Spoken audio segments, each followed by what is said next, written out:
He's here. He's here.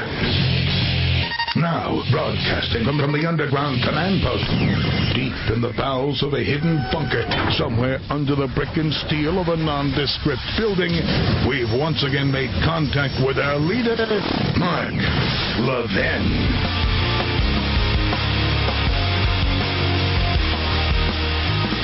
Hello, everybody. Mark Levin, our number 877-381-3811, 877-381-3811. How was Bill Cunningham Friday, Mr. Producer? He's a good man, isn't he? I want to thank Billy for sitting in for me. Some family matters to attend to. Now, ladies and gentlemen,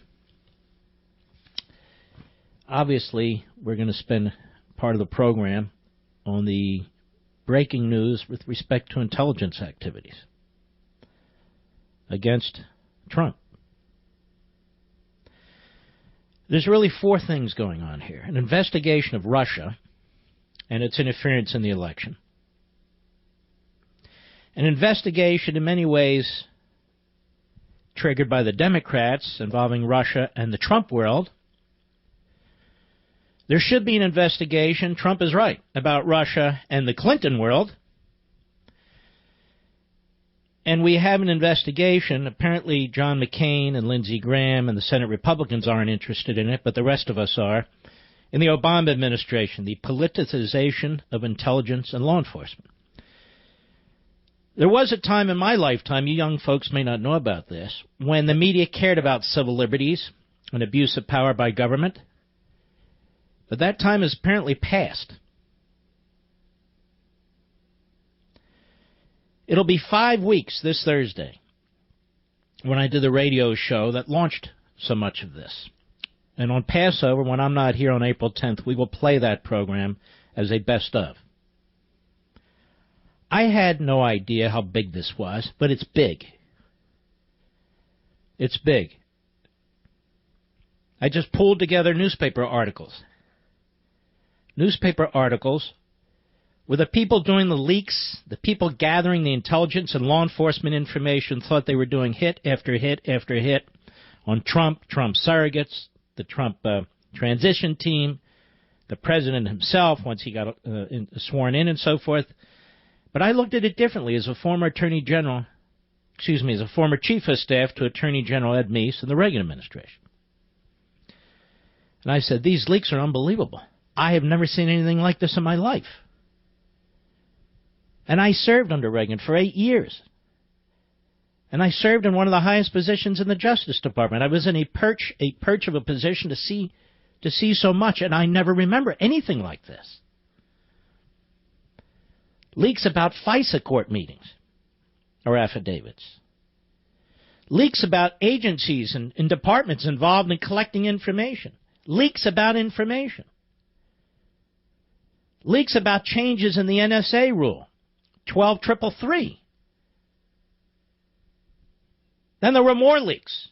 Leaks about how information was being provided to White House officials. Intelligence, it said, intelligence information.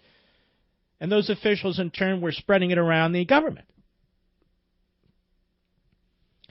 And I pointed out that these are police tactics, and this is a silent coup. By that, I meant an attempt to destroy this presidency. And the pushback from the media after the Donald Trump tweet, where apparently he read a Breitbart piece written by Joel Pollack, a good man, in which my name is in the headline, citing me and Pollack adding some other things. The pushback by the media was ferocious. And I was not going to be intimidated. And we fought back, as you know. We fought back on the air every step of the way. And we fought back on Levin TV. And I called out these reporters. And we bested them. But it shows you how corrupt they are. How absolutely corrupt. But here's another thing I want you to know. And I want you to think about it. Many of you who are devotees or connoisseurs of conservative talk radio. How many conservative talkers came to my defense in those first 2 or 3 weeks? I can think of a handful. I don't know all because I can't listen to all local and national, but Hannity, Ben Ferguson. There may have been a couple others. I don't know, but that's all I remember. But I was never going to be intimidated. I've faced bigger bullies than that. No question about that. But I guess what's particularly pathetic, and I get emails, because who can listen to this all day long? I can't. I work. This one says this one says... Individuals who had nothing to do with any of this. Now, I predicted, and I told you, nobody predicted anything. Nobody predicted anything, and they can't predict anything. Because this is still ongoing. This isn't about entertainment. This isn't a Showtime event. This is real life. This is your country. These are your agencies and departments. And I swear to you, I know they were politicized. And I know they were abused, and it's starting to come out. And it's starting to come out because there are patriots in these departments. There are patriots in these agencies. And they're getting the information out there.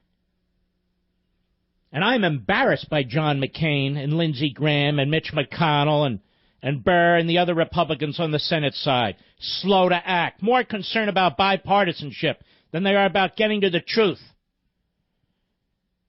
And I am proud of Devin Nunes and the Republicans on that committee who've done far more to get information to the American people about their government than the Senate does in a month's time.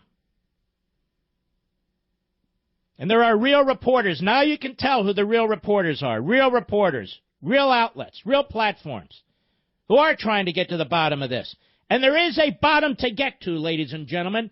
The Obama administration has a history of abuse of civil liberties, a history of abuse of surveillance, whether it's reporters, whether it's members of Congress, whether it's allied leaders. And this is part of it. And you and I, we could tell this 4 or 5 weeks ago. When I put these headlines together, these articles together, and the media went absolutely ape because the liberal Democrats in the media are liberal Democrats. That's what they are, first and foremost. There's no conspiracy theory here. This is reality.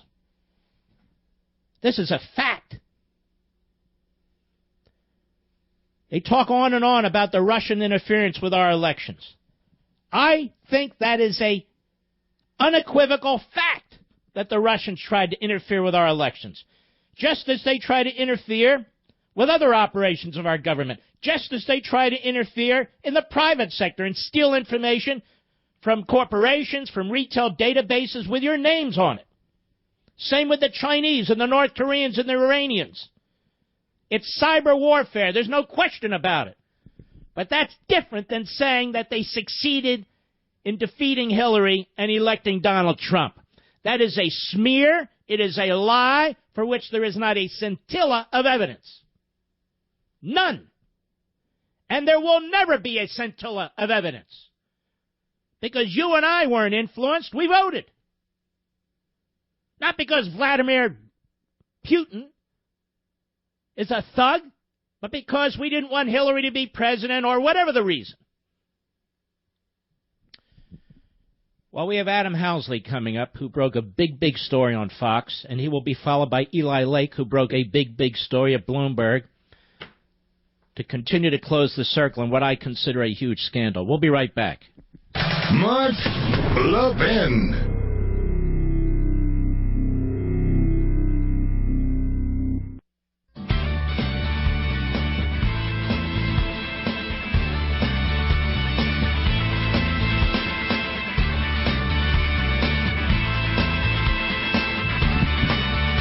Fox News, Adam Housley, how are you, sir? Good, Mark. How you doing? I'm doing great. So, what did you discover? What have you been reporting that's big news here? Well, last week we were being contacted and had to touch base with some sources of ours that said, hey, there's more to the story that Nunes has that's coming out. The media is missing it. and they were concerned because they felt that eventually it would come out, and they wanted to make sure that it was correct because in a lot of cases they don't want their methods to be known. And so as part of that, we started looking into it more in depth, and really reached out to everybody that we could think of. And what we found was that basically former National Security Advisor under President Obama, Susan Rice, requested to unmask the names of Trump's transition officials. Now, the unmasked names were people associated with Donald Trump. They were sent to, and then those names were sent to everybody at the NSC, some people at DOD, James Clapper, John Brennan, basically the people at the top, including the former Deputy National Security Advisor, Ben Rhodes. Let me just slow you down a little bit. How about Loretta Lynch? Well, we believe that too. I mean, I do have people that have said that. I haven't had a clue to that today, candidly, Mark. Just because we've got there's a lot of ways this could go. At this point, our priority was to ensure we. Well, let me just ask a couple, and I'll let you move. I want you to tell us. How about Valerie Jarrett? Do we know? We don't know. How about the President of the United States? Do we know? We don't know. Okay, go ahead. I believe we will know on all three of those. Okay. You go ahead. I'm sorry I interrupted you. Oh, no, you're fine. Go ahead. Ask questions when you want. What's interesting to us is I'm told by the folks that do this, and there's a lot here, Mark, that what was unprecedented to them was the way they get these reports all the time. And the only time you're ever going to see an American name on those reports is if it's someone involving national security, there's a crime, maybe international crime that they're watching, or, for example, let's say it's Adam Housley talking to Joe Smith in Belgium, and then after I hang up with Joe Smith calls somebody else and says, hey, we're going to get Housley. Then my security is at threat, so my name might appear then. So really it's only going to appear about 3 times. And what they were noticing, which is what we're now being told Nunes found out through sources, maybe the White House found out separately from Nunes through their investigation or looking into this stuff, is that consistently these names were showing up in so basically unmasked in reports, intelligence reports, which is unprecedented, I'm told, when it has nothing to do with national security, the other things I mentioned. And they were showing up specifically Donald Trump, his people that supported him, family, and this has been going on for a very long time, potentially up to a year.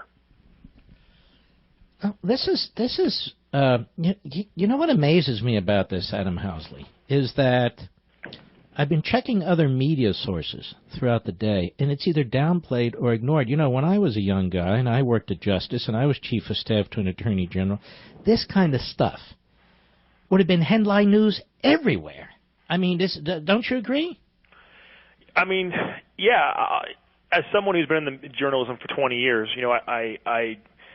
as people who know me, you don't know me obviously very well, but people who know me know that I'm a straight shooter. The only reason why I mention that is I'm not in this I don't have a horse in this race. I just want truth. And looking at this stuff, I'm like, okay, well, maybe our first reports, I'm working with our .com investigative reporter here, Malia Zimmerman, and others at Fox. The first report last week when we kind of came out with a little more generic because we didn't have it to specifics yet, but it was still kind of a bombshell on Friday. I'm like, okay, I can maybe see them laying back because we broke it. They don't want to jump in if they don't have anything. But today, when this came out, I haven't had a chance to really look at other ones. I've been told, like now by you and others, that it hasn't really been covered. I will say I watched the White House press briefing and was shocked. It took 4 questions to get to it. To me, as an American, whether I support Trump or not, or whether I support a Republican or a Democrat or whatever, it doesn't matter to me. As an American, I'm telling you that this is, to me, was a bit surprising. I know we all joke about, hey, our phone call is being recorded. They're listening in, but in some respects they are. And, the question becomes, how far does this go? Now, we're not alleging there's any crime here. We don't know that yet. Theoretically, there's some loopholes that the unmasking would not be against the law, but that's not my expertise. I'm told the leaking is more what needs to be looked at, but it all, I think, concerns us, and that's why we started looking into it. You may not know this, but maybe you can pursue your sources. If they're doing this to Trump, isn't it possible they're doing this to other people, too? No comment. No comment. Does that mean you don't know, or you're digging? We're digging. We're digging on all this stuff. And just so you know, Mark, we have other stories we're digging into as well. This isn't just about finding anything that, it's a little frustrating at times that people say, because you work wherever you happen to work, oh, you're supporting this person or that person because of where you work. We're doing this because we want truth. It's our job as journalists, and that's what we are. There's a part of the news division is to find out what's happening here. And so, yeah. Do you think there's potentially other politicians whose names are in these reports? I think it's absolutely possible. Do you think it's likely? I you don't know? we're looking at that. We're getting close. I'll leave it at that. Okay. Do you think you'll get answers eventually that we'll know what took place here? I think we will. I think we are. I think people that don't normally talk to us, the part of the problem has been, a lot of the folks that in these communities and that work for these agencies are, they have political beliefs as well, but their number one priority is to do things right. And that's been something that's been very positive as part of this story. And they want to make sure they get us information that doesn't hurt any future intelligence gathering that might save American lives. And at the same time, they don't want to violate any laws. So I know and we have to be careful what we learn because I can't accept, classified information. So that makes it a little bit more difficult in going forward with this investigation. But I'd rather be not tentative, but aggressively safe than to jump over the line. And I think we're doing that right now. Like I said, we're getting some really good information, and it's definitely, I think, going to be much bigger than even what we have right now. I don't know how far it's going to go, though, Mark. I mean, as you know, as part of when you do this stuff, as part of an investigation, sometimes there's turns in the road. But right now, it's for me as a journalist. When we started getting this stuff last week, and we were like, wow, this to us is something that's big. And these people that are telling us this stuff, they're concerned about the politicization. I can't say that word right now because it's hard to say. It is, isn't it? Right there, that and rural are the two words that always get me. They're concerned about that in their agencies, though. I mean, there's always been politics in the agencies. We know that, but they believe it's going, at least in recent years, has gone to a greater extent. And can I assume these are pros who were really upset about the politicization of this process? Absolutely. Mm-hmm. Can I assume that they feel the process has, in fact, been politicized? Absolutely. And do you, as a journalist, having looked at this, you don't have to comment, think the process has been politicized? Yeah, it's not my job. That's your job to decide. I'll put the facts out there and let you guys think. I'll tell you that we're finding a lot of stuff. That's clear by reports so far. I mean, just in 4 days, really, from Friday when we first broke it to today. I mean, look how much it's already expanded. So you have more stuff, but you want to get things locked down before you come out with it. Is that correct? Yeah, and I'll tell you an example. I think I spoke to you once before about Benghazi a long time ago. Long time ago. We did that story, and myself and my colleague Jennifer Griffin at the time were told, and we hammered Republicans too, just so you know, not just Democrats. Cause I understand. Culpability as well. We were told stuff like, oh, when's your next Homeland script coming out? This kind of stuff. We were told there was no. Adam, I got to hurry. Can I carry over for a few more minutes? Sure. I know you're busy. Sure. All right, don't hang up. Mr. Producer, talk to Eli Lake, see if we can move him behind a little bit more. We're not done here, folks, with Adam Housley. I'll be right back.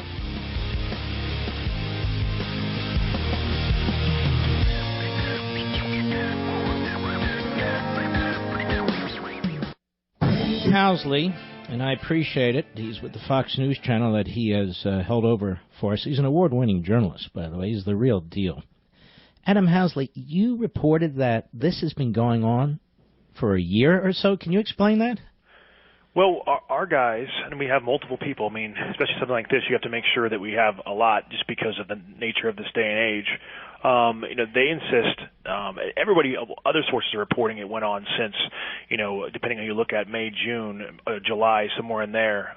We have been told by our guys that it was been going on since before then. Maybe even as long as a year, yeah. And that they were, the question really becomes too, Mark, and this is what something was explained to me, is Susan Rice, who ordered the unmasking or at least had requested it, someone had to come to her at some point and tell her there was something in those reports. So there's a lot more to this that we have to look into. And as you might imagine, this is something you're looking into everything as you can. And once you get something or a lead, you follow that lead and you hope that it's the right direction. So we've got a couple of, there's some dead ends in there too, you always find. But there's a lot here. There's a lot of ways this can go, and it may go multiple ways, actually. Why were they just focused in on Trump or others, or we don't know yet, or you're digging into that? We're digging into that. Okay. My next question is this. What good would it do just to circulate it to other agencies and departments? She reports directly to the President of the United States, correct? I'm just asking. Yes, and works closely with Ben Rhodes as well. And works closely with her deputy, Ben Rhodes. Correct. It's just hard for me to believe that this would be going on and they wouldn't say, okay, let me tell my boss, or let me, what in other words. Well, I mean, if you look at what we found so far, Mark, is we know that the names and the people associated with Donald Trump were sent to everybody at the NSC, some people at DOD, Clapper, Brennan, basically everybody at the top, including Rhodes. So that is a significant, not a huge group of people really when we think of numbers, but it's a significant group of people that these names were sent to. We know there was a lot, leaked out about the president, the current president, and some of that has become true and some of it hasn't. But the fact is, there's still leaks, and we've had Farkas talking about it, the former Deputy Secretary of Defense, Evelyn Farkas, saying that she was urging her colleagues and, frankly speaking, the people on the Hill to get as much of the information as they can get before they left. So, I mean, it's been out there in some ways, and now we're finding it, the depth of it all.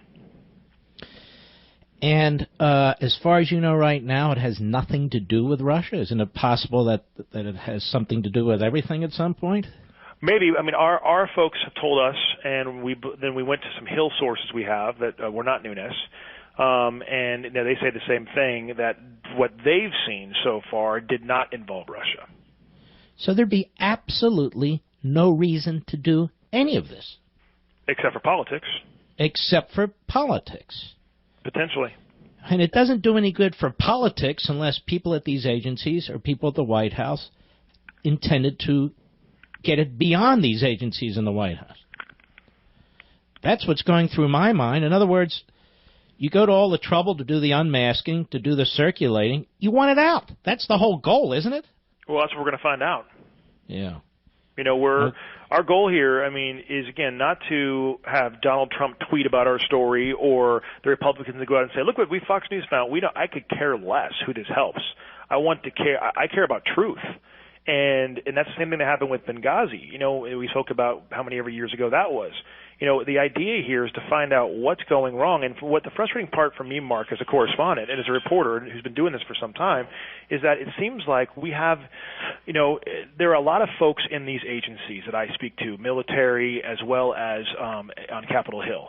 And they are frustrated with a lot of things. 9/11 happened because, there's a lot of people to complain about how 9/11 happened, but in the agencies I'm told primarily because of stovepiping, which means information went straight up, it didn't go left and right.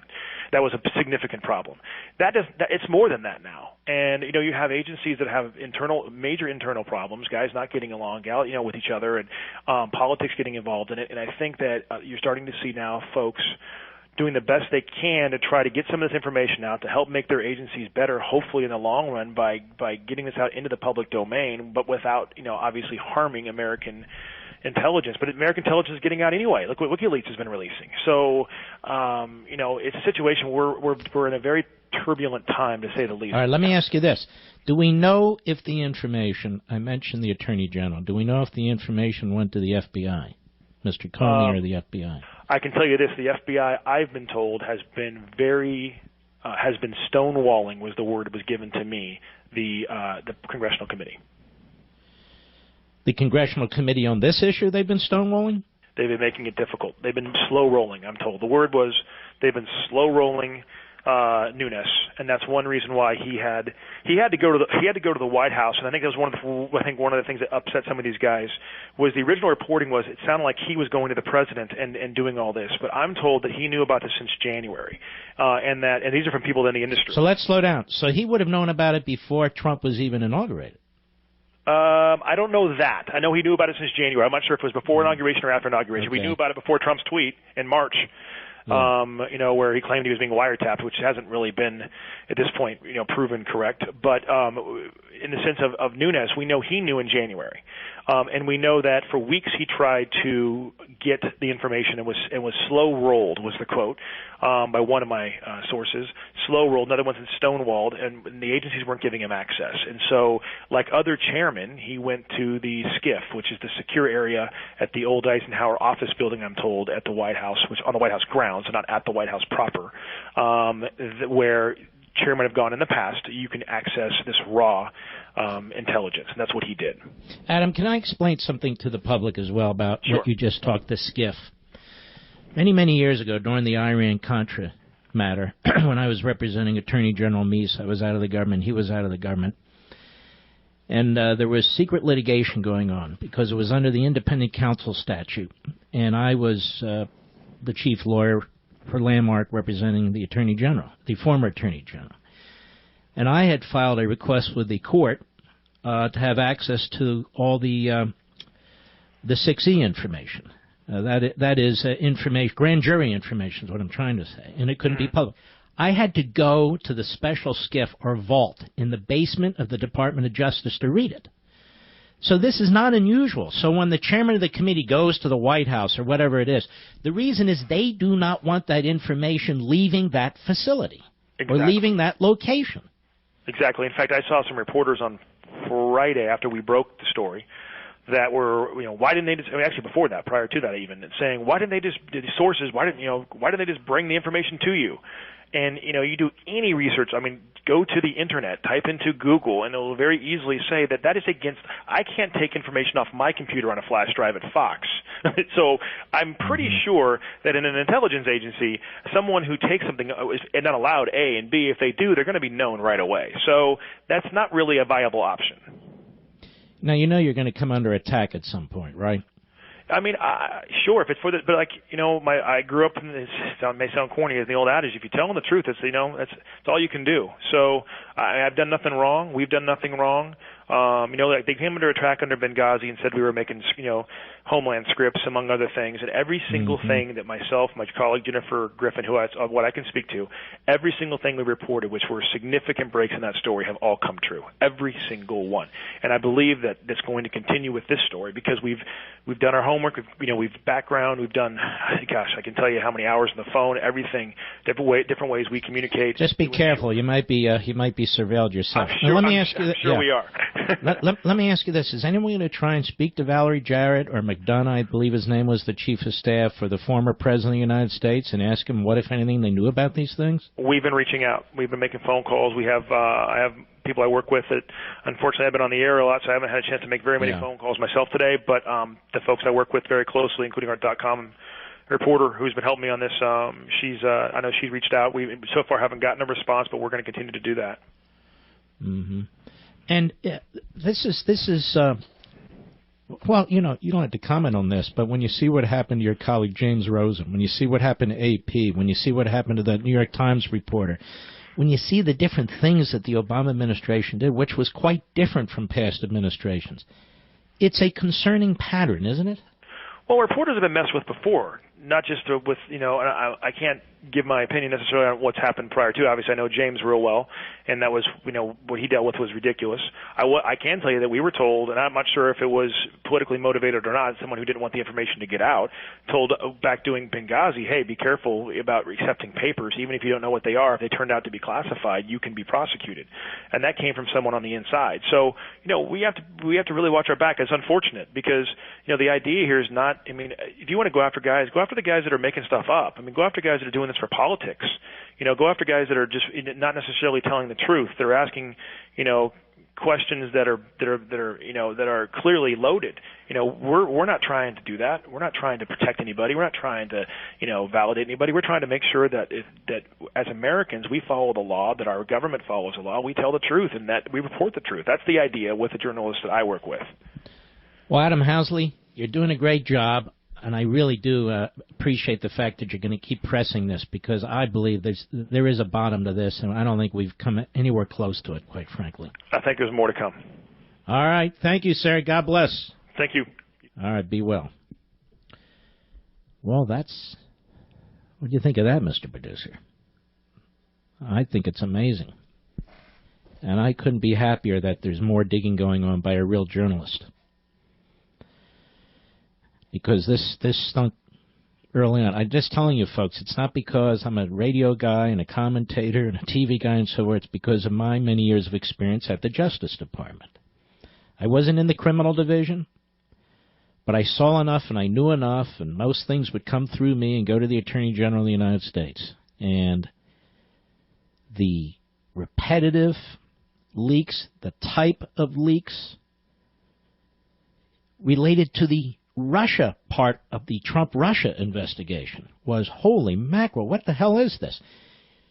And then when I got to the two New York Times pieces, I believe they were both in March. I could be wrong. I'm doing this by memory. But the one that said they changed the NSA rule with Order 12333, making it easier to circulate the information without privacy protections.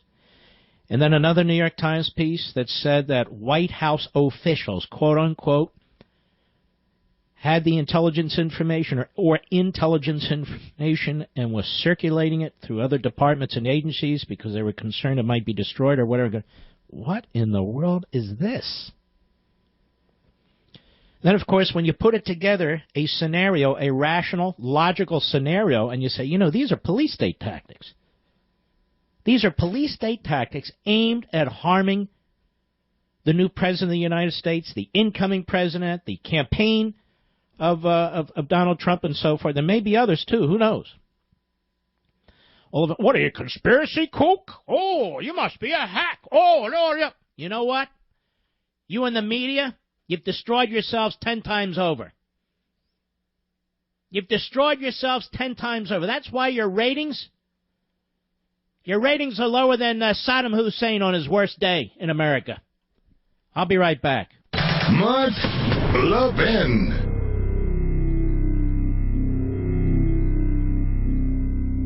You can't cover an issue like this and do hit and run and bounce around here and there and so forth. You can cover a few issues a day, but when you have something like this, you got to hold on to it until you get to the bottom of it. There's nothing at the bottom of it, fine, but there's something at the bottom of this. We already know that.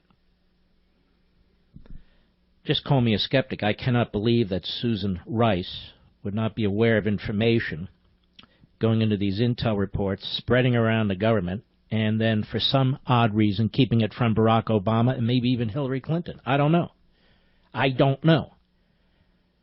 But with the hundreds and hundreds of reporters out there, and the thousands and thousands of support staff out there, and the hundreds of millions of dollars that these various media organizations have at their fingertips, you'd think they'd want to know. But they don't want to know.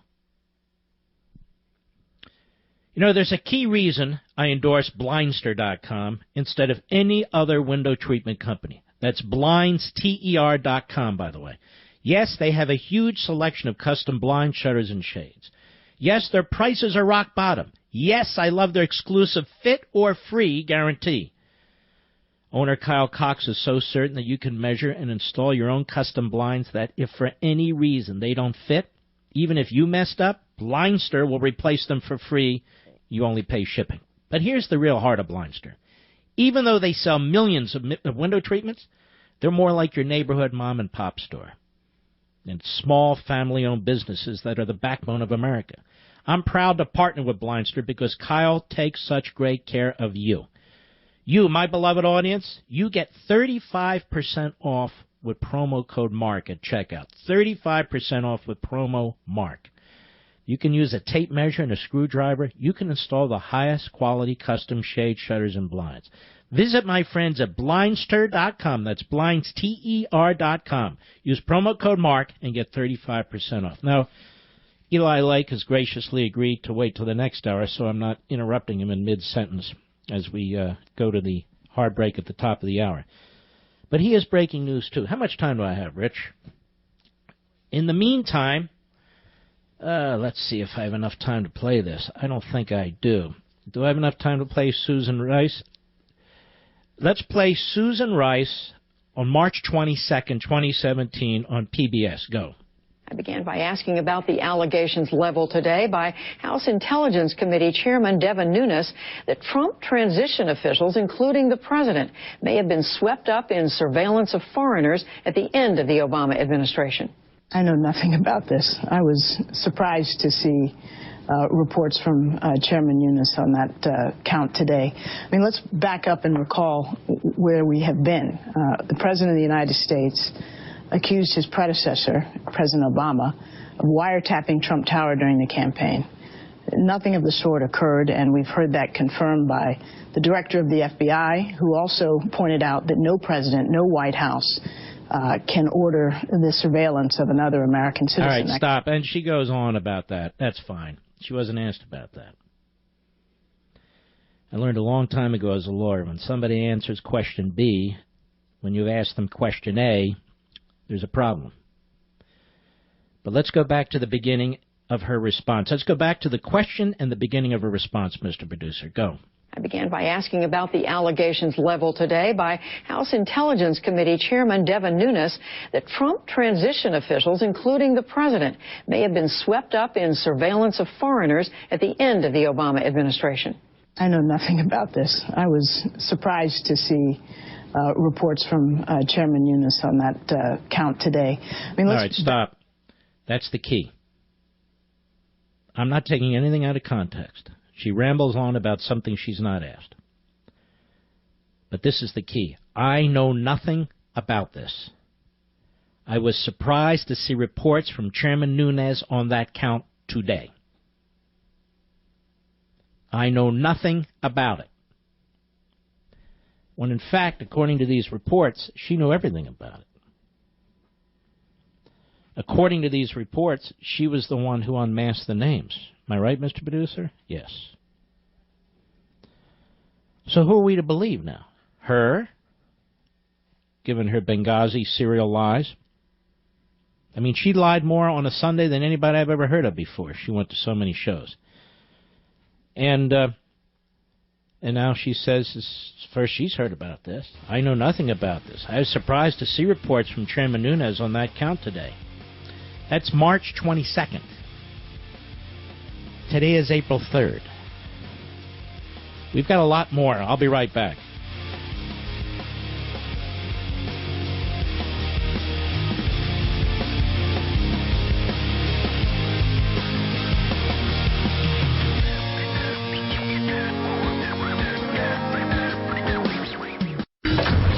He's here. Now, broadcasting from the underground command post, deep in the bowels of a hidden bunker, somewhere under the brick and steel of a nondescript building, we've once again made contact with our leader, Mark Levin.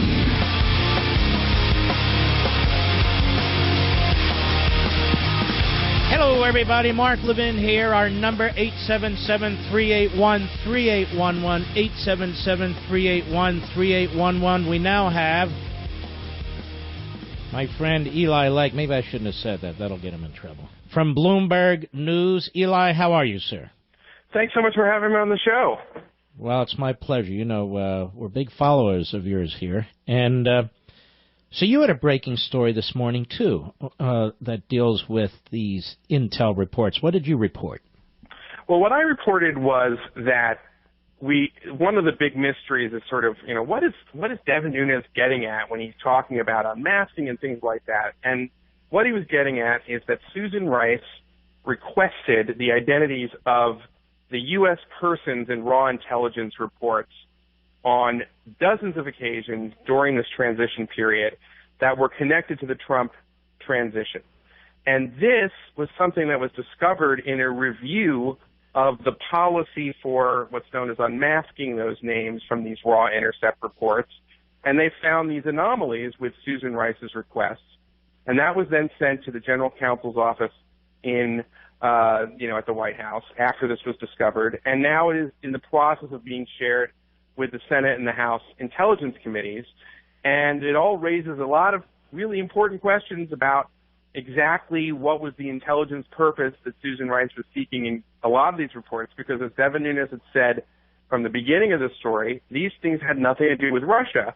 And, what I've found is that what likely is that it's legal because there's a pretty low bar for someone like a national security advisor to request that unmasking, but it still raises some questions as to what did she do with that information? Why did she feel that she had to unmask this stuff? Did it go to other people? And I think it's the beginning of the story at this point as opposed to sort of the end point. You say it's the beginning of the story. I want to spend a little time with you here. It's the beginning of the story, meaning you think there's a lot more here. Well, here's what we know. And I am not reporting that Mike Flynn's name was unmasked by Susan Rice. I don't have that yet. But we know that Flynn's name was picked up incidentally because the Russian ambassador is a legitimate target of U.S. surveillance. And that name was leaked to the press, and that had an enormous political effect because it forced his resignation 3 weeks into the job. And that, as you pointed out I think brilliantly on the show, was a huge abuse of power and a very, very big deal. And it's something that has caught the attention of the House Intelligence Committee Republicans, not so much the Democrats, and not really on the Senate side. And it has been a kind of bubbling story. And so the big question is, who asked for the name of Flynn to be unmasked? Now what we have is that there was a pattern in that there were regular intelligence reports. Oftentimes this would be two foreign officials discussing a meeting with the Trump transition or something like that, and that Rice wanted to know who the Trump officials were that they were talking about. And in some cases, she wanted to know the U.S. person who was on the other line in that Trump transition with a foreign person who was legitimately being targeted. And so it gets very confusing because the original tweet from Trump said it was an illegal wiretap of Trump Towers. You've dealt with this many times on the show. Everybody sort of knew that that was literally wrong, but what I think we're now really coming into and we're starting to get into focus is exactly what did happen. And I think this is a backdoor, if you will, if it's abused, and that you just sort of use this to reverse target almost. And that's what we need to find out, whether Susan Rice is doing this. And I have to start as a journalist here. There's still a lot we don't know because this is such a sensitive issue, which is, the wiretap information, how it's dealt with at the senior levels of the government. It's not something there's a lot of reporting on or a lot of people know a whole lot about. And there are a lot of, I would say a lot of experts out there right now on Twitter who I think are kind of in defense mode. And so I say there's a lot more that needs to sort of be unraveled here. Susan Rice was the head of the National Security Council for the president, correct? That is right, yes. The director, is that the title? She's the National Security Advisor, yeah. National Security Advisor. She reported directly to the president? She reports directly to the president, absolutely. She orders the unmasking. She's trying to find out, apparently, what's going on in Trump world. And this is where it gets a little tricky because you can come up with a justification in a lot of these cases, I'm told, where you could say there's a foreign intelligence value to me knowing the name. But no, that's not where I'm headed. Where I'm headed is, do you think she advised the president on what she saw? Well, I don't want to go there yet. I want to follow the story fact by fact. How do we find that out unless we get a hold of Obama? Well, I think you start with, I reached out to Susan Rice. She's not gotten back to me, but I'd like to hear what she has to say at this point. What does she have to say and how does she answer these questions? When she was asked about this on PBS last month, she said, basically she didn't know anything about it. The question was imprecise. It wasn't about unmasking. It was about incidental surveillance, so maybe there's some wiggle room there. But she sort of said she had no idea what Devin Nunes was talking about. So we have that, but we'd like to, maybe she'd like to revise and extend her remarks. Yeah. And does Ben Rhodes is her deputy, correct? I just want to get this all out there. Yes. Ben Rhodes is deputy. I don't have any reporting at this point to suggest that Ben Rhodes requested unmasking or had anything at this point to do with it. I'm trying to be very careful and just going on the facts that I'm reporting at this point. Now, the New York Times reported there were 16 additional agencies and departments in the intel loop starting after January 3rd where information can be circulated. And they also... Yes. Yeah, you go ahead. They loosened and you were like the guy you're one of the first people to point this out in the context of this story, which was a very important, another important fact. So it made it easier to share the raw intercepts within the intelligence community. And there was another New York Times story that said White House officials, quote unquote, received intelligence information and wanted to make sure it was, in a separate story, it was circulated throughout these agencies and departments, correct? That is correct. That was an important New York Times story. So it all kind of fits together so far, doesn't it? Well, I think this is the key point. If you believe that there were lots of things that the Trump campaign and Trump world was doing that were connecting to the Russians, and there was very legitimate counterintelligence reasons to look into that and to dig into it, then perhaps you could justify this. No, you know what, Eli? No, if you do, then you go to the FISA court. Right. You go to the FISA court with your probable cause case, you make an application, and you get your warrant. I agree. You don't do all this backdoor stuff. Correct. Right. But if you think that this is suspicion, it's very possible in intelligence world, as someone who covers this stuff, that there could be a lot of Russian disinformation meant to make us paranoid, meant to get people off the trail, meant to make it seem like there was more than it was, because this issue has clearly divided us and delegitimized our elected president. That has been that's been a net plus for the Russians, whatever you want to say. But if you think it's something like that, if you're skeptical of the intelligence, then this looks like political surveillance. So these are the two. This is what we have to really untangle.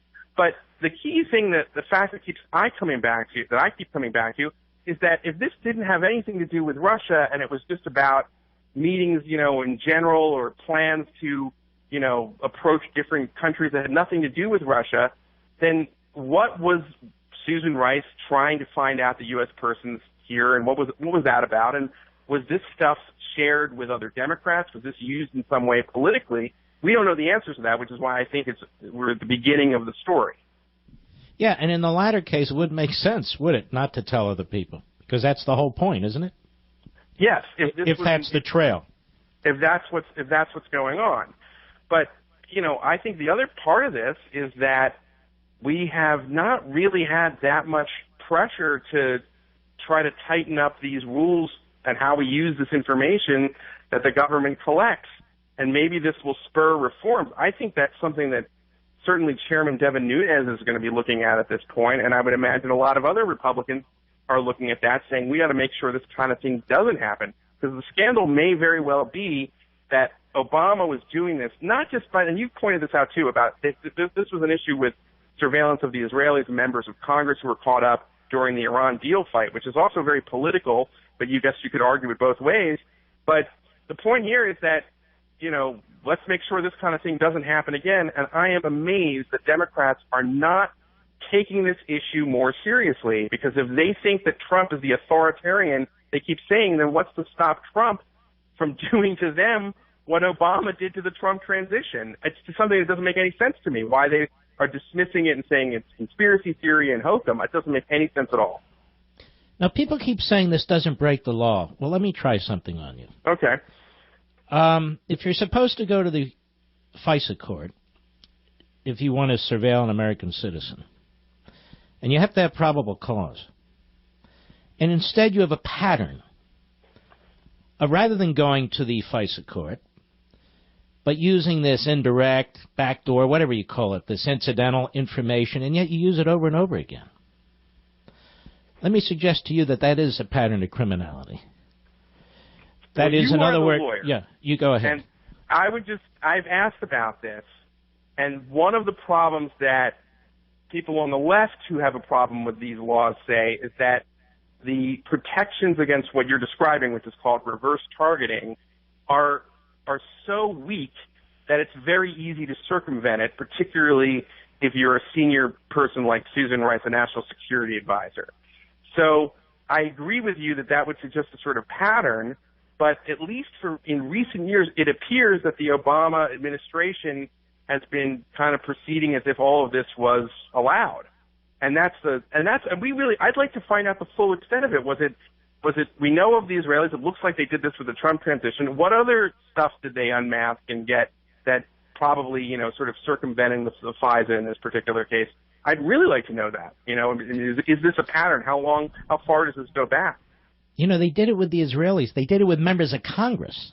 And right. They did it with private organizations that were involved in that issue with Iran and so forth. And this. So Susan Rice's name has popped up. That's a big deal, don't you think?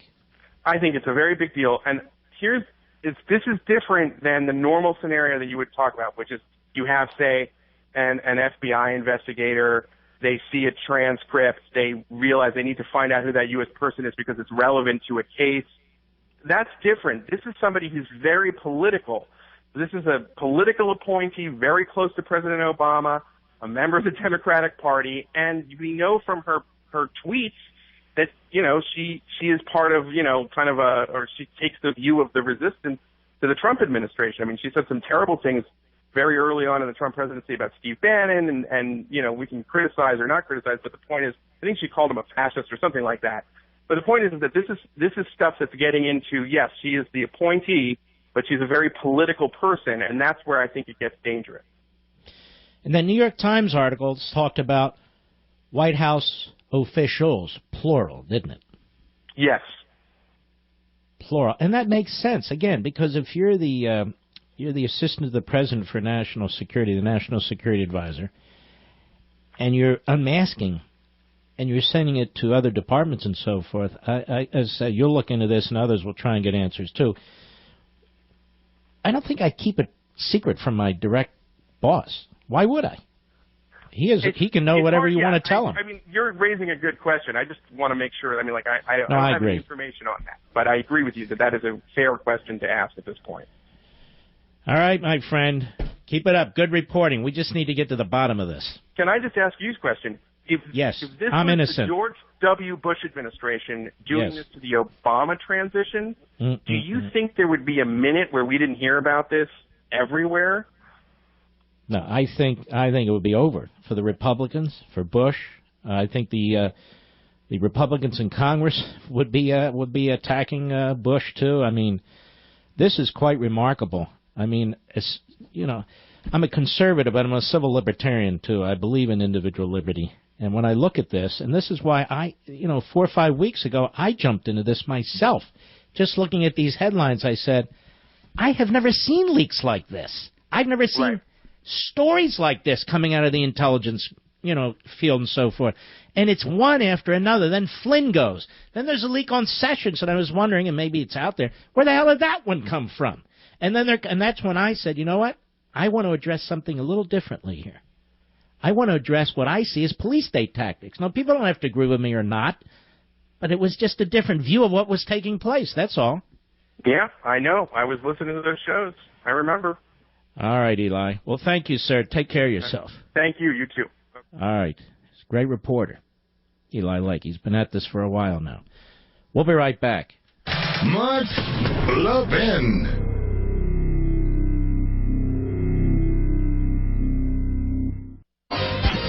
Well, the good news is, ladies and gentlemen, there's a few real reporters on the job here. Now, by the way, I'm keeping book on all this. I have a nice, thick file. Not an intelligence file, not a law enforcement file. I'm not in any of that work. Keeping a file on what's been taking place since 5 weeks ago. And we're keeping names, too. So-called reporters, so-called news outlets, real reporters, real news outlets, and so forth. Just keeping track of this, because one day this all needs to be summed up. I know where this is headed. I don't know in terms of specifics, but I have a pretty good sense of the end game here. So, time will tell, and it's very important that you hear from these reporters directly, the real reporters. And there'll be a time when we contact the fake reporters, really the corrupt media, and invite them to come on the program and explain themselves. Civil liberties, ladies and gentlemen. The time you defend civil liberties is not in the classroom, is not simply on radio or TV. You defend civil liberties when they're under attack. That's why you hear me talk all the time. The time to promote conservative principles is when we're under attack, or those principles are under attack. There's no point in having those principles if you're not going to defend them when they need to be defended and exercised. This is a simple matter of civil liberties here. And yes, Donald Trump has a right to civil liberties. His transition team does. But here's the point. Any administration or any government that gets in the habit of doing these sorts of things, well, then it becomes more prevalent, doesn't it? And it becomes more difficult to stop. And one of the reasons we point out the media in this case is because of their special privileges under the First Amendment. And when they abuse those special privileges, not to defend civil liberties, not to defend innocent American citizens, whether they agree with their politics or not, whether they like them or not, but to defend a corrupt administration that politicizes intelligence. Well, they need to be called out, too, because we have a right under the First Amendment. It's called free speech. And that's what we do. More when I come back. And also, we're going to want to talk about what's going on in the Senate with the all-important nomination of Neil Gorsuch. I'll be right back.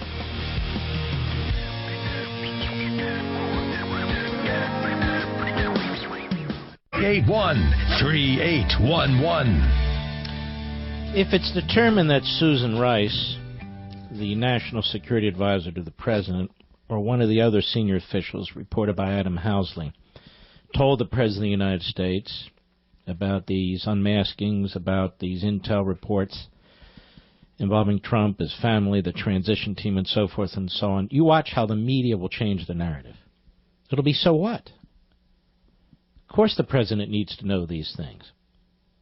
He needs to make sure that they're on the up and up. He needs to make sure there aren't any connections with the Russians. How would he know that in advance? You watch. But we'll be here to deal with that, too. Absolutely will. By the way, folks, I hope you've been able to get a hold of you haven't gotten a copy of CRTV.com. Now, tonight on Levin TV, I'm going to talk at some length about all this and more. And these formats are wonderful. The talk radio format, the Levin TV format, they're completely different. And I can cover different issues, but at times when I'm covering the same issues, I can cover them in completely different ways, as you'll see tonight on Levin TV. Those of you who've listened to this program for the last year, you know that we launched this project a little over a year ago out of my living room. And it is just a magnificent enterprise. It's entrepreneurship at work, thanks to you, thanks to those of you who have joined us. And I really want to encourage you to do that. The sort of things I talk about here, the kinds of things we do. I don't just sit there and read newspapers or read off websites or what have you. There's very important things that we're doing. It's very entertaining. It's very compelling. And you won't be banging your head against the wall after watching some cable show or something saying, well, why do they let that one on, or why do they let this one on, and so forth and so on. We're not interested in being fair and balanced. We're interested in being absolutely truthful, but from a principled position. This is what I call Americanism. And that's what we're about. Now, I want to give you a challenge. I want you to sign up for the free one-week trial to CRTV, where you can watch Levin TV, that's me, Steve Crowder's great show, Michelle Malkin's great show, Steve Deace, others have great shows, and we're going to be adding. You can watch all the shows that have come in the past as well, our entire archives. It's a family-friendly event. It is pro-American. It's very patriotic, and it's very, very informative. And I think when you're done, you're going to say, you know what, that was time well spent. You've heard people call here, no prodding by me, and tell you how much they enjoy it. Well, I want you to check it out yourself. As many of you as possible. Call 844-LEVIN-TV, 844-LEVIN-TV. It's that easy. It's a toll-free number.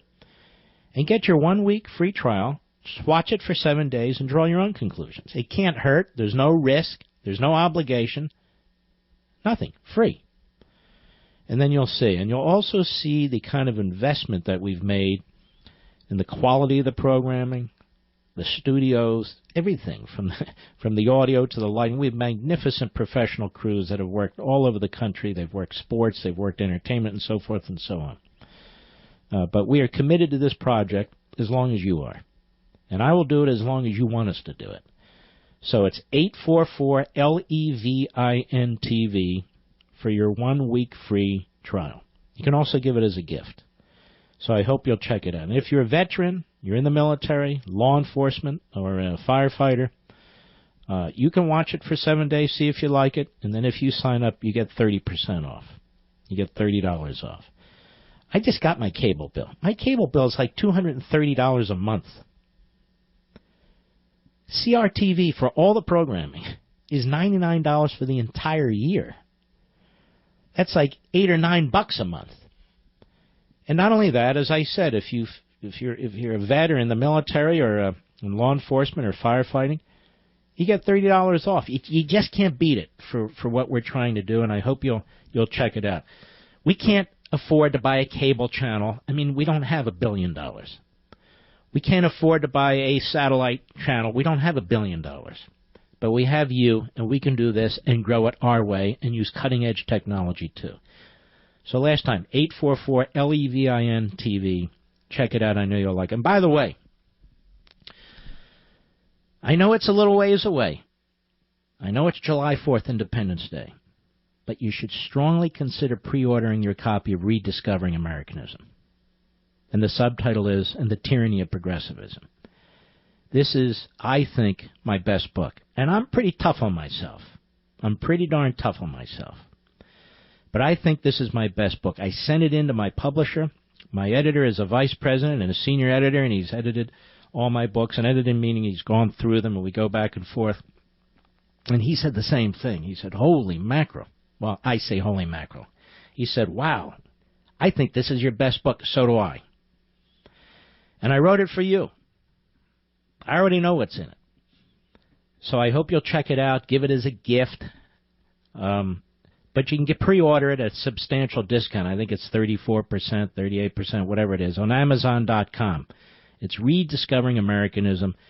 We're going to spend a lot of time on it because there's a lot of information in there that I think you'll find truly fascinating, compelling, and it'll help put things together on why things are done the way that they're done in this country and why you so embrace Americanism. Where does Americanism come from? I mean, beyond the founders, where does it come from? Where do these thoughts, these beliefs, where do they come from? Who thought of them first? Things like that. So if you like my books, you like my radio show, you like Levin TV, you're going to love this book. Rediscovering Americanism right there on Amazon.com. All right. Let us go to, oh, hell, I don't have the call screen up, Mr. Producer. I'll tell you what, before we do that, remember Evelyn Vargas? Just to put a fine point on things, ladies and gentlemen, when I played this the other week, when we broke this one, our friends at Right Scoop posted it. Evelyn Farkas, former Deputy Assistant Secretary of Defense for Russia, Ukraine, and Eurasia, an Obamaite. There were conflicting reports. We now conclude she left in September 2015, the Obama administration, and was a foreign policy advisor to the Hillary Clinton campaign. Cut 6, go. You actually knew about this attempt to get and preserve information, and full transparency, we're doing some work yourself. Tell us about that. Well, I was urging my former colleagues and frankly speaking, the people on the Hill. It was more actually aimed at telling the Hill people, get as much information as you can, get as much intelligence as you can before President Obama leaves the administration. Stop, please. This Hill stuff has always bothered me. Get the stuff to the Hill. Get the stuff to the Hill. We keep hearing about the Hill. Adam Housley was on the program first hour. He talks about the Hill. Let me throw this one out to you. What does Adam Schiff know? I mean, as a logical matter, the ranking Democrat on the House Intelligence Committee and a left-wing bomb thrower. You know, they try and smear this guy Nunes, but this guy Schiff is a left-wing bomb thrower. Get this stuff to the Hill. Now, who would they be getting this stuff to? The House Intelligence Committee and the Senate Intelligence Committee. The Democrats, right? Is not Adam Schiff a reliable Democrat? Is he not a reliable partisan hack? Has he not been such throughout this entire process? Has he not made allegations that he can't back up? Is he not a left-wing conspiracy nut? I told you the first time I played this for you that Ms. Farkas needs to be deposed under oath. And there's a myriad of questions that need to be put to her. Now let's see if that happens. I'm sure John McCain will be out there pushing for it. Go ahead. I had a fear that somehow that information would disappear with the senior people who left. So it would be hidden away in the bureaucracy, that the Trump folks, if they found out how we knew what we knew about the Trump staff dealing with Russians, that they would try to compromise those sources and methods, meaning we would no longer have access to that intelligence. So I became very worried because not enough was coming out into the open, and I knew that there was more. We have very good intelligence on Russia. So then I had talked to some of my former colleagues, and I knew that they were trying to also help get information to the Hill. A lot going on today. Yeah. Mark, that's why you have the leaking. Exactly. People are worried. Mika Brzezinski's such an idiot. It went right over her head. There's only one bigger idiot on that show, and it's the Morning Schmo. Quite frankly. Let's take a call, shall we? Yes, let's go. Ralph, Melbourne, Florida, the great WMMB. Go. Yes, sir, Mr. Levin. It's a pleasure to speak with you. Thanks for taking my call. You know, I've been curious the last couple of years how there's been people in public office that have kind of just laid down when issues have come up and everything, and it seems like, why haven't these people taken a stand? Why haven't they spoken up?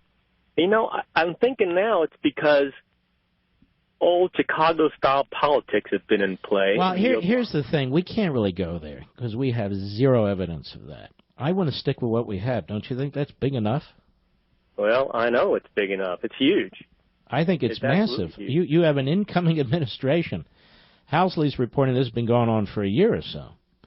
So you have a campaign, a primary, you have a general election, you have a transition, an incoming administration, then you have the inauguration. All during the course of this period, according to Housley's report, there has been this, I'll call it, backdoor monitoring. There's been more no. I think it's been intentional and it's been pointed. I know, sir, but I have to deal with the facts. What are your facts? Go ahead. I really don't have any facts, Bob. All right, thanks for your call.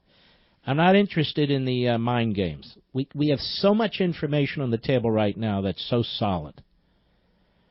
I don't want, what if? I'm not chasing UFOs, guys. I'm just not going to do it. We've got a what is. We don't need to go to the what if. Dave, Lincoln, Nebraska, the great KLIN, trucker friend. How are you? I'm doing just fine. How are you, Mr. Levin? Very well, thank you. By the way, I'm Mark to everybody. Just call me Mark. That's good. Go ahead. Okay. Mark will work. First off, I want to tell you that I joined Hillsdale for the college courses because of your show. I'm enjoying them and the book that they sent me. But most of all, I called kind of similar to what the previous caller was talking about. I'm an ex-military guy from a long time ago. I don't take crap. I don't like people that take crap. If you're right, you're right. You need to speak your piece. I do not understand why there's not more pushback against the Democrats. There's never pushback against the Democrats. You can move it out of the intel area. Is there pushback against the Democrats when it comes to the debt ceiling?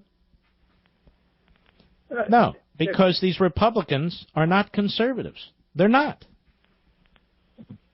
They're weenies.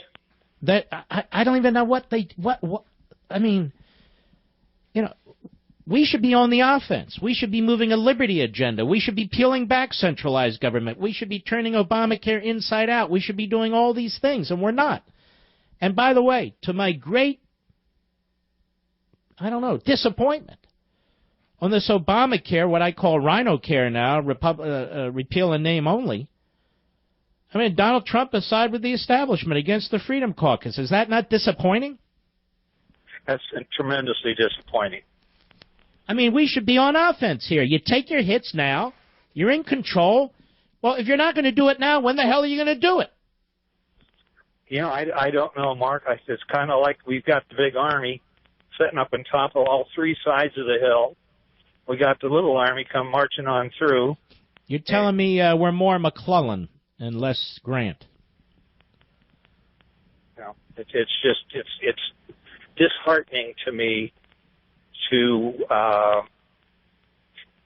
see all the things that are being taken by all the people everywhere. I don't All right, think. my friend, I agree. It is disheartening. And this is why John McCain gets all the attention he does from the liberal media. I'll give you a perfect example. Here's John McCain. He's on ABC's This Week. Now, why do you think they put him on ABC's This Week? To trash Nunes, which is exactly what he does.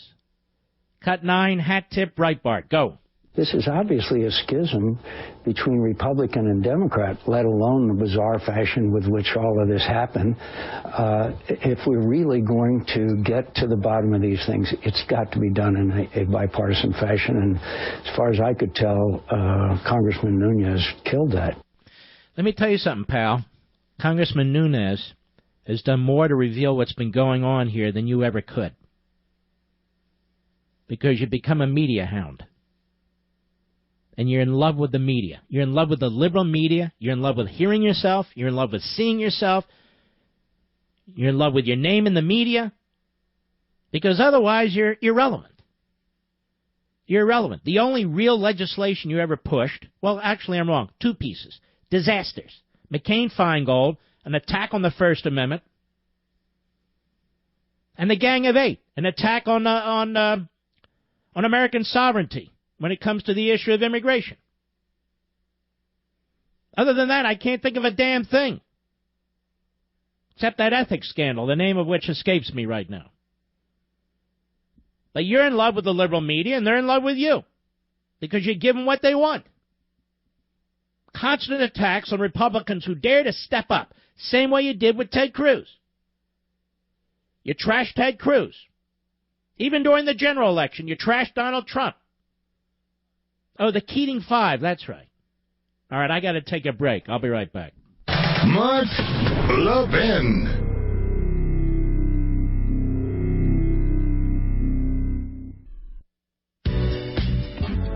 The big Republican win in November, well, it shook up a lot of people. Even shook up the Republicans, quite frankly. At least I think it did. Well, one organization has been standing up for conservative values all along and working for Americans everywhere. AMAC. AMAC is the conservative alternative to the AARP. AMAC has been fighting for smarter government, smaller government, Social Security reform, religious liberty, you name it, from the day it was founded. And while the AARP was busy supporting Obamacare and all the other left-wing agenda items, AMAC was opposing the bill every step of the way. If you're over 50, I urge you to join the conservative army of AMAC members right now. If you act now, a 5-year membership's only $59. Now, by the way, I'm a member and my parents are members. But for you, a 5-year membership's only $59. AMAC delivers the very best member benefits and discounts to its million-plus members on everything, from health insurance to hotels to rental cars and so forth, and restaurants. It's amac.us. That's AMAC.us. Or call their toll-free number. Jot this down. 888-262-2006. 888-262-2006. Be a part of this growing and important organization that fights for your values year in and year out, and where you can get tremendous benefits and discounts. Join AMAC now. Again, 888-262-2006. You know, just to show you how difficult this gets for everybody, one of the clips for tonight's CRTV show says, no one has released any proof that Trump has had any connection with Russia, so why was he being wiretapped? That's my own guys writing that headline. I didn't say he was being wiretapped. We've had this long discussion. No. Surveilled? Yes. I'll be right back.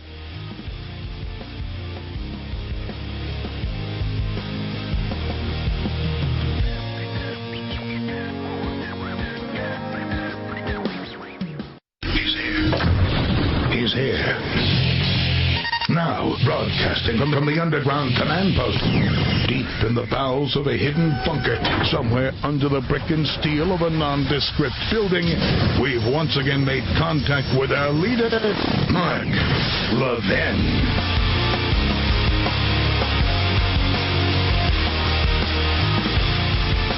Hello, everybody. Mark Levin here. Our number, 877-381-3811, 877-381-3811. I want to talk a bit about what's going on in the Let's see here, 1 second. United States Senate. I want to talk about that because it involves something very, very important. It would be a big story if it just involved the Supreme Court seat, but it involves even more than that, our constitutional processes. It all started during the Reagan administration with the nomination of Robert Bork and Ted Kennedy going to the floor of the Senate and giving one of the most vile, hateful, disgusting speeches ever made on the floor of the United States Senate. And truth be told, he was a vile, hateful, poisonous man. There, I said it. He was abusive to women. And I can go on, but I won't. You need to know, and I know you do, that progressivism, or as I call it, statism, but either way, is a poison. It is a poison. And it is a poison for power.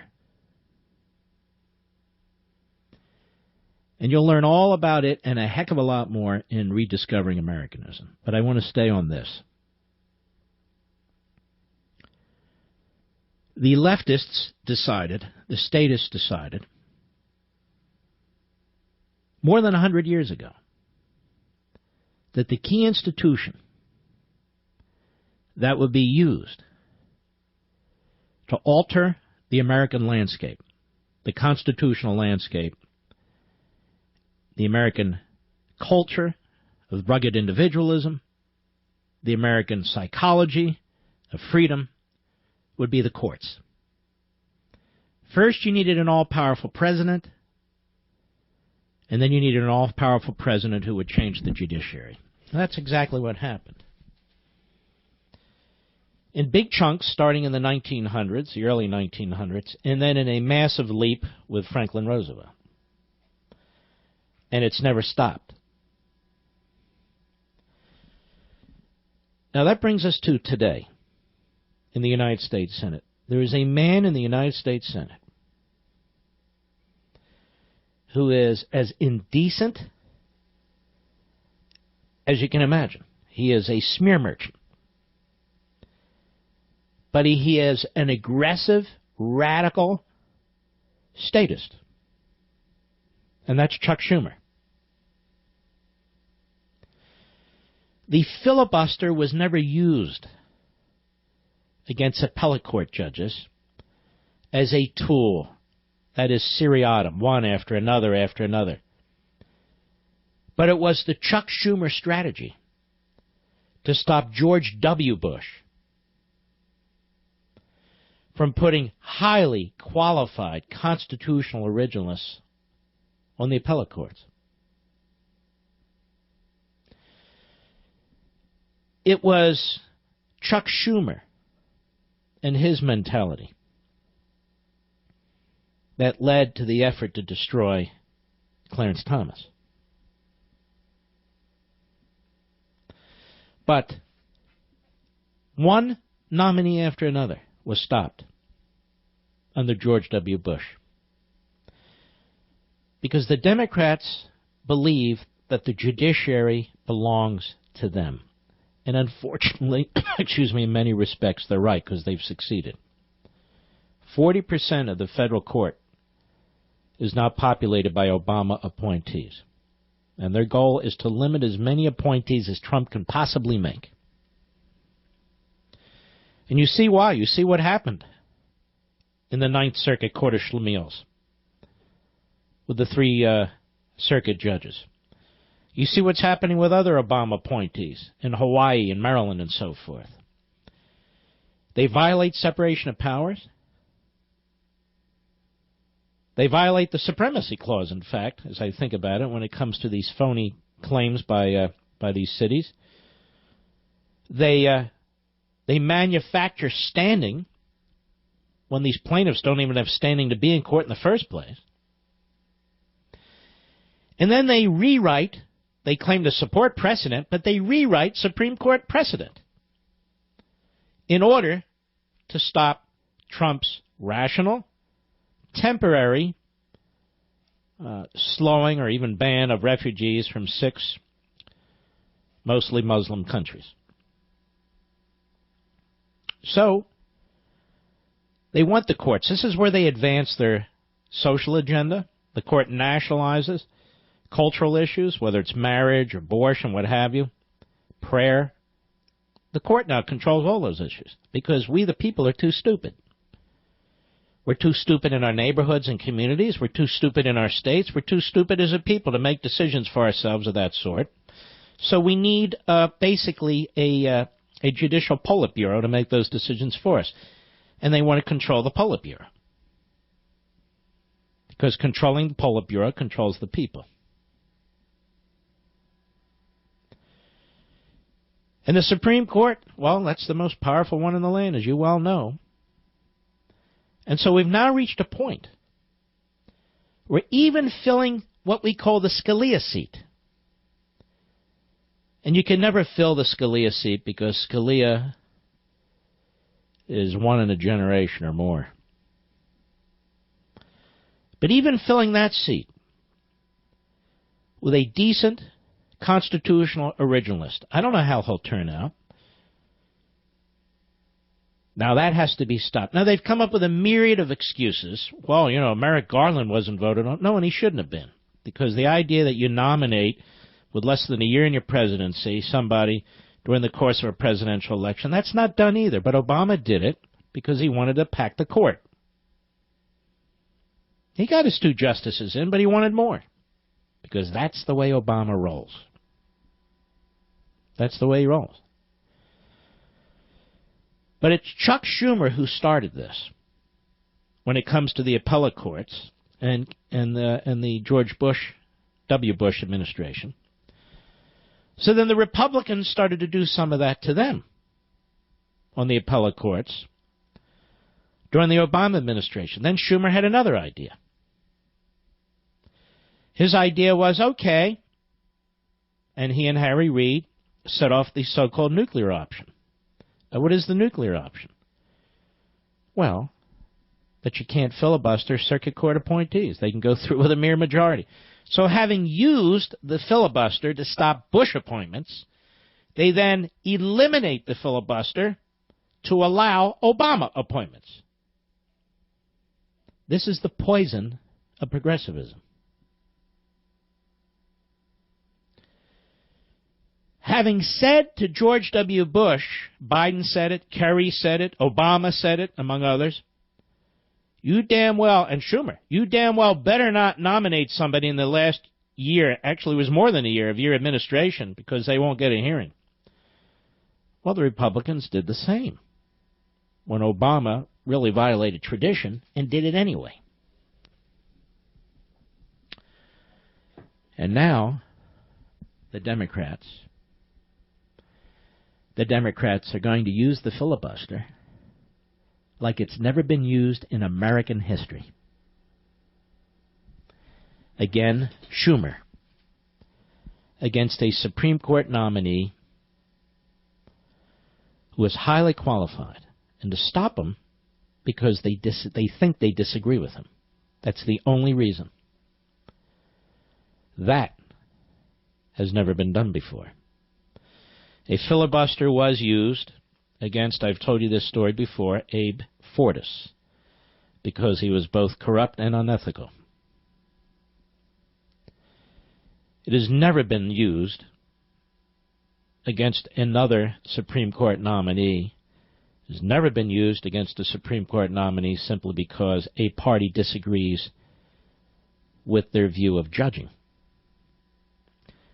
Now, once that is done, once the Republicans uphold the Constitution in order to allow the president to have his nominee on the court, because there's nothing about the filibuster in the Constitution, well then, anything goes. That means the court will be filled truly with extremist radicals. And by that I mean extreme radical Democrats, because the Republicans, there's always a handful of liberal Republicans that attack conservatives. So the Supreme Court will be thoroughly and fully politicized by then. And that's exactly what Schumer wants. Schumer doesn't care about the Constitution, neither do any of those who adhere to his philosophy. He doesn't believe, or ideology. He doesn't believe in the Constitution. He doesn't care about separation of powers, the circuit courts, the Supreme Courts, the traditions of the Senate. And I'll tell you why. The man lacks virtue. He has no virtue. He's a chameleon. He's a snake. He has no virtue whatsoever. One day he'll take one position, the next day he'll take another position, and he'll justify both of them. And he'll justify both of them to his liberal base. But if you sit there and think about it, you realize what a creep the guy is and what a fool he is. So this is a big deal. And the Republicans need to follow through. Otherwise, you know that old game when you flip the coin, heads I win, tails you lose? Otherwise, the Democrats win all the time. They use the filibuster when it helps them, and they don't use the filibuster when it helps them. So, I mean, you can't live that way.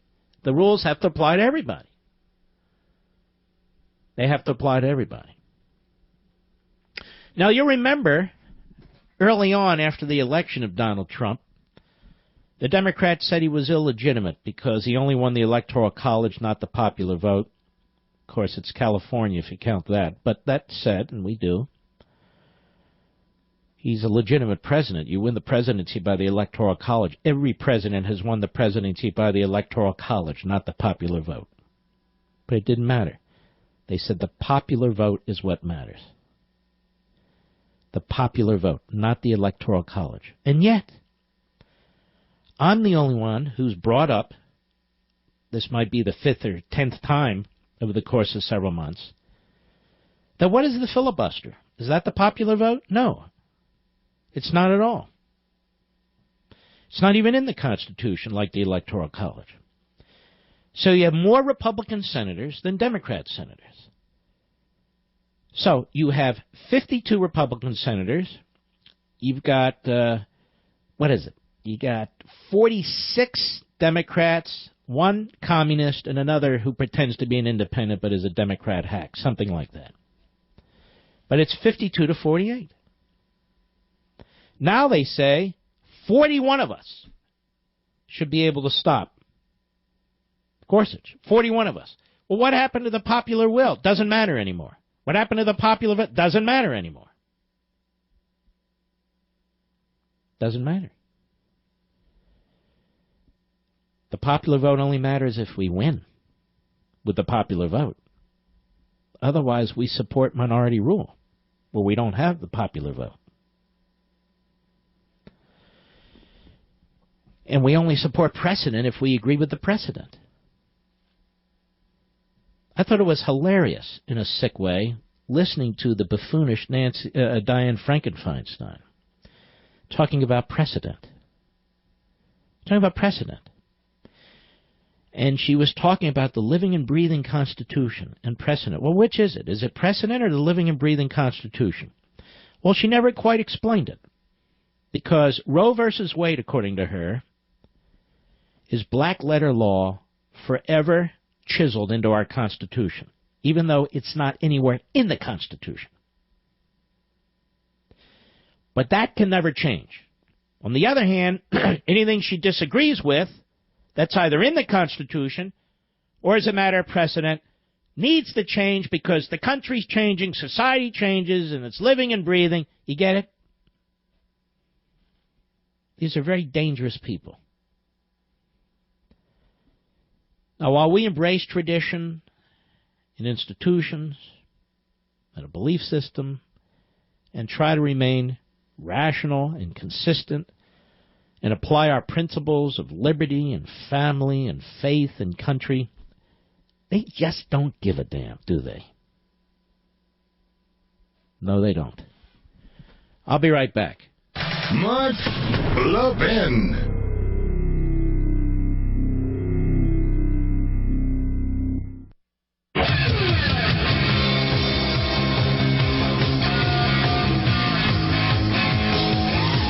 Let's go to Tim, Charlotte, North Carolina, where I believe men are men and women are still women, but I'm not sure. I'm not up to speed on that with the bathroom rules. Tim, the great WSPC. Go. Hey, Mark, how you doing this evening? All right, sir. How are you? I'm doing pretty well. I'm enjoying your rants like always. Absolutely on point. And I want to thank you for your intellectual service. Every time at the end of your show, you always give a shout-out to the service members of our armed forces, and I think you also need to add to yourself. People like you are... What do I should give a shout-out to myself? No, that won't work. You should, you know what I mean? Come on, like a little bit. You gotta be, you know, you can be humble, but you gotta be aware that you're also doing everyone a great service. You know what I mean? You gotta be aware at the same time. You know. I just do my thing and hope it works. Go right ahead. But yeah, okay, so I'm calling because, you know, I'm 24, I'm a relatively recent college grad. I kind of was more on the progressive side in terms of the default that I had. Like, I had this default, quote-unquote, moral argument that was always, oh, well, you know, if you can't explain it, Mr. Conservative on campus, then therefore I'm right. That you know, unfortunately I defaulted to that. And then when I got my first paycheck out of college, kind of flipped. And, again, this is a thanks to you. So I really do want to thank you. And that's the whole... Why, I didn't pay you. No, you're right. You didn't. Absolutely. Wow. Yeah. Have a great night, man. Please keep it up. Please keep it up. You know what, Tim? Really, the bottom line here is individual liberty and order, justice through order. And those are the bottom lines, aren't they? And common sense, Mark. Common sense. Well, that's what it involves. I'll tell you what, Tim. Don't hang up. We're going to give you a 1-year subscription to CRTV. You're a young guy. You're working. Don't hang up. I think you'll enjoy it very much. J.D., Springfield, Missouri, the great KSGF. By the way, you got a lousy senator in that Democrat. What's her name again? Claire McCaskill. She's such a fraud. Yeah, I don't like her.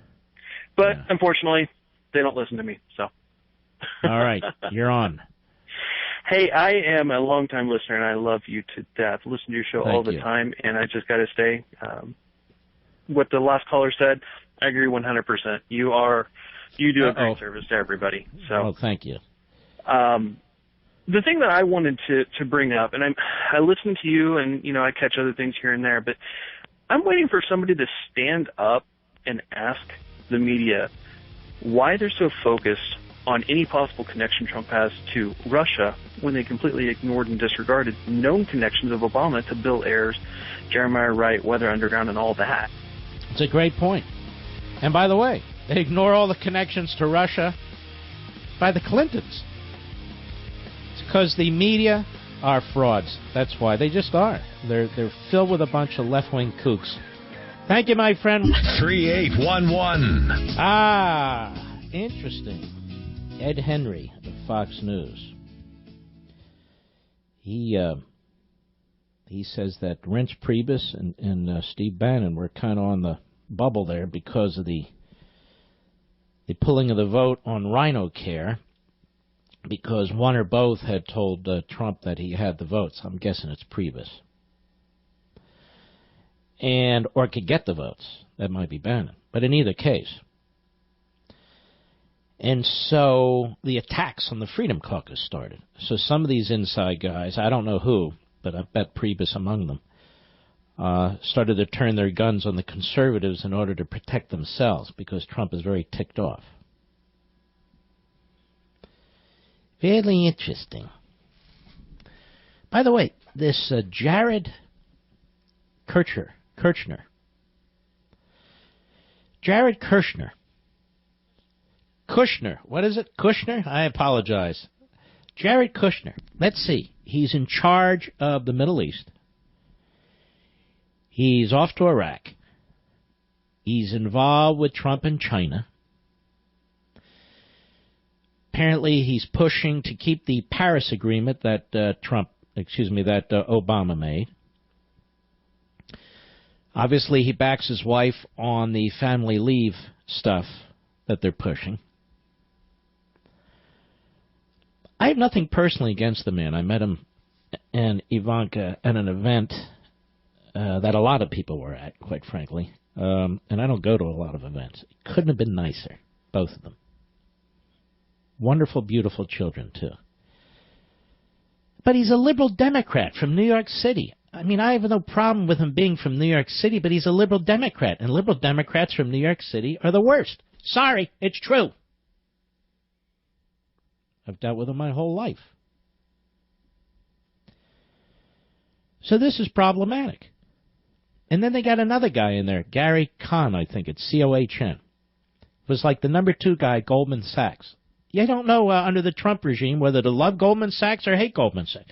Hey, you know that Heidi Cruz was in Goldman Sachs. Hey, I hate Goldman Sachs, but this one's with them and that one's with them. Oh, I love Goldman Sachs. But he's another lib Democrat. And then over at Treasury, the guy with the double consonants in his first two, what is it? It's Munchen or Munch, whatever his name is, Treasury Secretary. Another liberal Democrat. And his number 2 guy, who's a big liberal Democrat, is blowing out every conservative that's even thinking about being at the Treasury Department. And then over at Commerce, you got Wilbur Ross, another Democrat, a liberal, big-time billionaire protectionist. So where are the constitutional conservatives in the inner circle and in these domestic areas? But anyway, I just got talking about this because I was watching Ed Henry talking about, look, it's either Ed Henry or the Jewelry Channel. And most of the time, quite frankly, it's the Jewelry Channel. I don't even want the jewelry on the Jewelry Channel. It just sparkles, you know, so it's something to watch. By the way, while I'm rambling, my favorite cable channels, the History Channel. Some of you are going to laugh, but I love it. HGTV. I'm true. I'm telling you the truth. Let's see, what else do I watch? My favorite shows, Pawn Stars, Rick Harrison, American Picker, Love It or List It. Oh, what is that younger couple? Flip or Flop? Flop or Flip? Is that it? With the two are getting divorced? As soon as I heard that, my chin hit the floor. I said, no, not them two. Not them two. Meanwhile, I always look forward to watching UFC on Saturdays. I don't understand. I mean, that's just, those are my tastes. What do you want? Nothing I can do about it. It be what it be. Mike, Hamilton, Montana, the great KMPT. Go. Yes, Mark. I don't know how I've missed you all this time of listening and hearing you, and I found you by accident, and I just want to tell you what appreciation is to hear a man like you saying it like it is and speaking the truth. Well, I appreciate that, sir. Do me a favor. Where is Hamilton, Montana? What's that near? It's probably about 50 miles from Missoula. Wow, you're really in a rural area, aren't you? Yes, I am. But let me ask you something. What do you do? I'm retired, sir. I was kind of forced to retire. What did you used to do? I was a meal worker. How do you like that? Yeah. But I have not heard such, I don't know how to express it, truth and knowledge and unprejudice and setting it out there. Well, thank you. I just love you. I really do. Well, you are really kind. I'll tell you what, don't hang up. Let's get Mike a CRTV because under all of our platforms he should be able to watch it. And I want to thank you, Mike. You sound like a terrific guy. I'm getting the best sleep I've ever had sleeping on a Casper mattress. Did I tell you that? Now, that helps me have a lot of great days. It's an amazing feeling. Now, you can have it, too, when you get a Casper. Casper was invented with 2 high-tech foams that has all the support you need, guaranteeing you get a great night's sleep. It ships for free in a box so small you won't believe it holds a mattress. And I love that Casper lets you try the mattress for 100 nights in your own home, risk-free. They'll pick it up, and they refund you everything if you don't love it. But you will love it. I love it. Look, as a matter of law, let me tell you something. I can't tell you anything that's not true when I talk about an advertiser. I'm telling you we have 6 Casper mattresses plus Barney has one. That's 6.5 as I count them. And that I sleep on one. And I love it. I really do. I really do.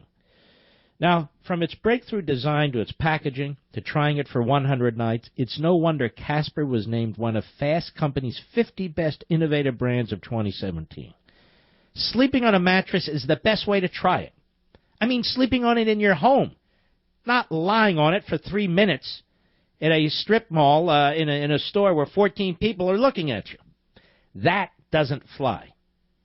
Casper was named one of their 50 most innovative brands in 2017 by Fast Company.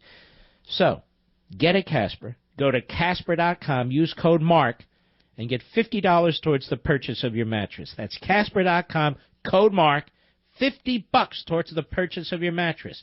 Casper.com. Terms and conditions apply. Anthony, Long Island, the great WABC. Go. Hello, Mr. Levin. My name is Anthony Gullo. I'm a student at Cornell University. I just wanted to let you know. I'm sorry to hear that. Thank you. I've read your book, Plunder and Deceit. It's a phenomenal book. I really appreciated specifically the area where you spoke about how the newer generations, or how your generation, the baby boomers, are really pouring the entitlements on our generation, and we're really getting the brunt of it. And at Cornell, let me ask you this: was it up to standard for the Ivy Leagues? Oh, the book? Oh, absolutely. It was phenomenal. It was phenomenal. But they're book burners there. They're fascists there. Oh yeah, I know. Yep, they really are. And I also wanted to tell you, the Cornell establishment, the Cornell Republicans, I've fought against them. They endorsed Gary Johnson, and I wrote an editorial against that. I stood up for Cruz the entire time, but they're in bed with the establishment. It's horrific. All right, my friend. Yeah. The establishment, they either go with the establishment or a guy like Gary Johnson. Now, I watched that libertarian debate. Did you ever watch that debate? What was it, a circus, a clown show? I had to say it was hilarious. They were fighting over whether or not there ought to be street lights. Oh, my, wow. You know, the street light, what I mean is, like the green, yellow, and red, whether to go or stop. I was thinking, are you kidding me? That doesn't surprise me. And they're debating over whether people should have a driver license or not. And then they were debating over the driver's license issue, if there should be an age issue on whether you can drive a car. I said, you know what, you guys, that's why you're in a telephone booth. Oh yeah, it's and these people, and even some of the Republicans stand up for free college and all these entitlements. It's remarkable. Because the Republicans stand for nothing. Even most of the ones who say something stand for nothing. It's very frustrating. There should be victory lap after victory lap right now in the Congress, and there's none.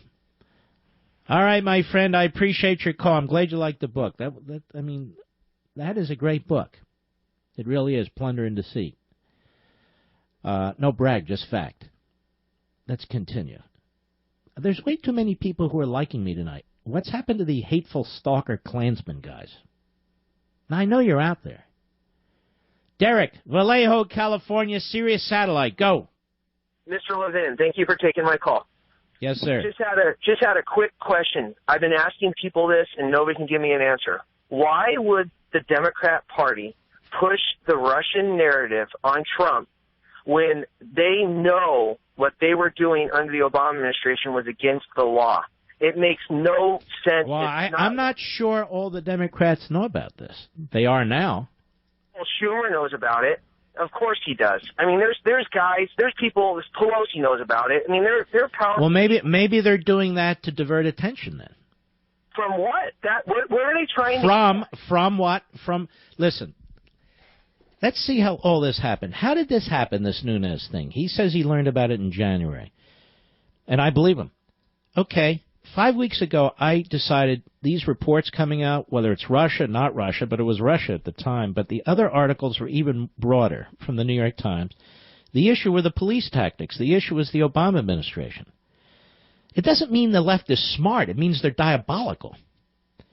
So I think that I'm going to play something for you, okay, my friend? I'm going to, no offense, I'm going to hang up. I want to play something for you and the entire audience. Mr. Producer, where is that cut, that first cut? Let's see, right after the election. Oh, here it is. I want you to listen to this. This was November 9th, the day after the election. I'm not doing this to pat myself on the shoulders. Trust me on this. I'm doing this to explain.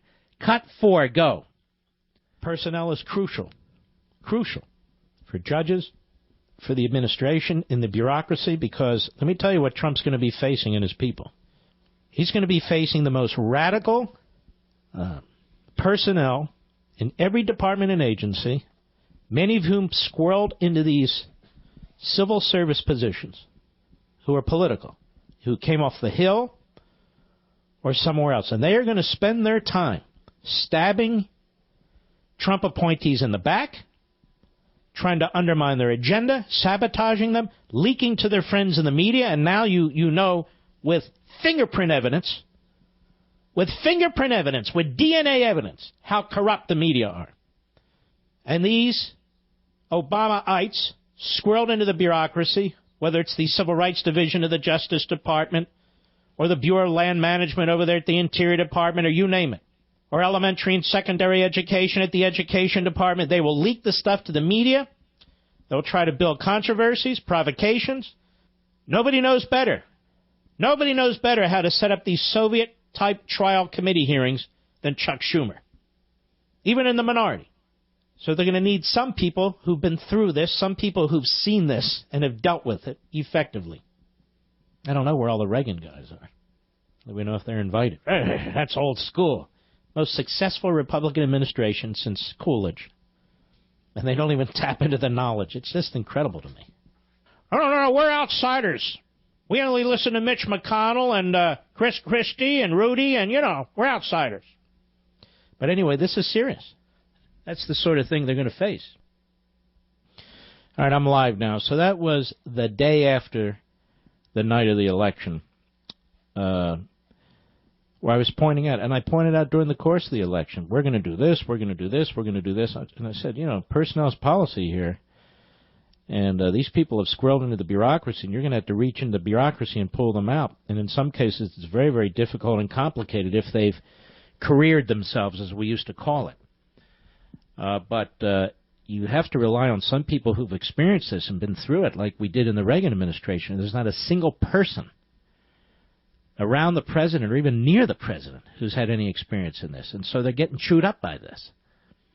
We call it the deep state, the deep state. Well, we called it holdovers who squirreled into the bureaucracy. They're holdovers.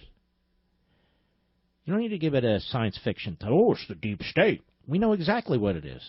And Republican administrations have to deal with it. But this administration has not dealt with it. Almost 3 months in. And it was completely predictable. There, I played it for you. I'll be right back. Mark Levin.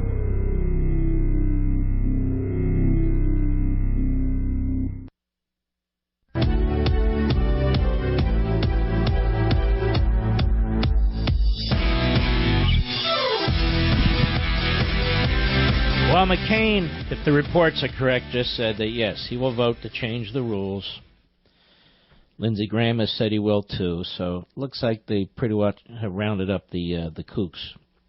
I don't know where Susan Collins is or Murkowski, but this isn't an ideological matter. This is a right versus wrong, good versus evil matter.